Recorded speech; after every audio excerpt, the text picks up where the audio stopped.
2024 में राहुल गांधी के उस व्यक्तित्व से शुरू हुआ जो न्यूयॉर्क में ब्राउन यूनिवर्सिटी में जाकर उन्होंने राम के ऊपर टिप्पणी किया, भगवान राम पर, कि ये काल्पनिक पुरुष है। उससे आंदोलित होकर हमने यहाँ के लोकल अखबारों में, मीडिया में पढ़ने हमने इनको नोटिस दिया, राहुल गांधी को, कांग्रेस पार्टी को, कि आप लोगों द्वारा लगातार इस तरह अनर्गल बयान क्यों दिया जाता है। नोटिस जवाब ना आने पर क्षुब्ध होकर हम MP MLA मजिस्ट्रेट कोर्ट में 4 नंबर कोर्ट में हम गए। वहाँ पे गए तो वहाँ पे एक ये बात कही गई कि अगर कोई भारत का नागरिक भारत के बाहर जाके कोई अपराध करता है तो केंद्र सरकार से परमिशन लेना पड़ता, धारा 208। तो उसका या पुराना धारा 188 में आपने परमिशन चूंकि नहीं लिया, इसलिए मुकदमा चल नहीं सकता। तो हम जाके डिवीजन कोर्ट में कहे इस बात को कि सर इन्होंने गलत कहा है। इंक्वायरी और ट्रायल दो अलग चीज़ होती हैं। इंक्वायरी कोर्ट को करना चाहिए था, कोर्ट को कॉन्ग्रेस लेना चाहिए था, उसके बाद तो हमसे कहते तब हम भारत सरकार को पार्टी बनाते कि आप इन्हें परमिशन दीजिए। नहीं देंगे तो इन्होंने बिना सुने खारिज कर दिया। इस बात को कोर्ट ने सही माना। हमारे दी हुई 15-20 लॉ पॉइंट दिए गए जो कोर्ट ने कोर्ट किया है अपने निर्णय में, माना। इसलिए कोर्ट ने लोअर कोर्ट के फैसले को निरस्त कर दिया और पुनः सुनने के लिए उन्होंने कहा कि इन मुद्दों को पुनः सुना जाए और इसकी जांच की जाए।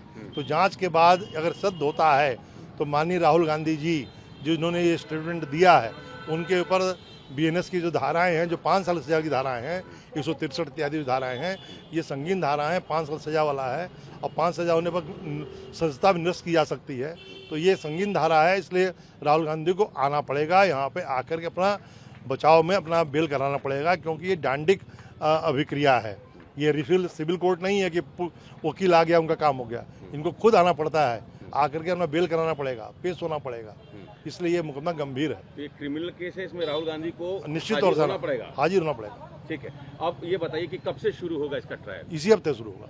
जब ये अभी तो छुट्टियां चल रही हैं, अब आदेश नीचे जाएगा तो हम चाहते हैं जुलाई के फर्स्ट वीक में चालू हो जाएगा। आप बताइए कि इसको आप जीत मानते हैं, ये इस फैसले को? जीत ये हिंदू समाज की जीत है। भारतीय समाज, भारतीय जो इतना सहिष्णु समाज है, सनातन समाज, जो सबको बर्दाश्त कर देता है और सर्वे भवन्तु सुखना की बात करता है, बुजुर्ग कुटुंब करता है, उसके आराध्य हम जाते हैं राम जन्मभूमि दर्शन करने के लिए। वहाँ लिखा है राम मूर्तिमान विग्रह, धर्म विग्रह। ये धर्म के विग्रह हैं भगवान श्री राम।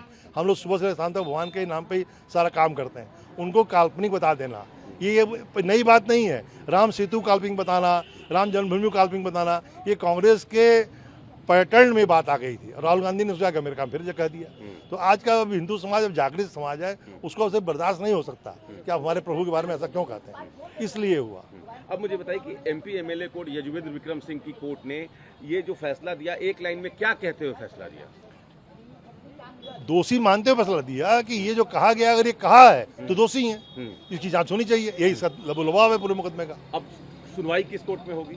उसी MP MLA कोर्ट में, नीचे लोअर कोर्ट में जो मजिस्ट्रेट कोर्ट है, जो त्रिपाठी जी कोर्ट जिसने खारिज किया था, वही कोर्ट सुनेगी। फिर से 5 साल की सजा सदस्यता जा सकती है? जी जाएगी, पक्का जाएगी। अगर सिद्ध हो गया और राहुल गांधी ने अपना बचाव नहीं किया कायदे से, तो निश्चित तौर से एक 25 फैसला होगा तो भी राहुल गांधी की सत्ता जाएगी।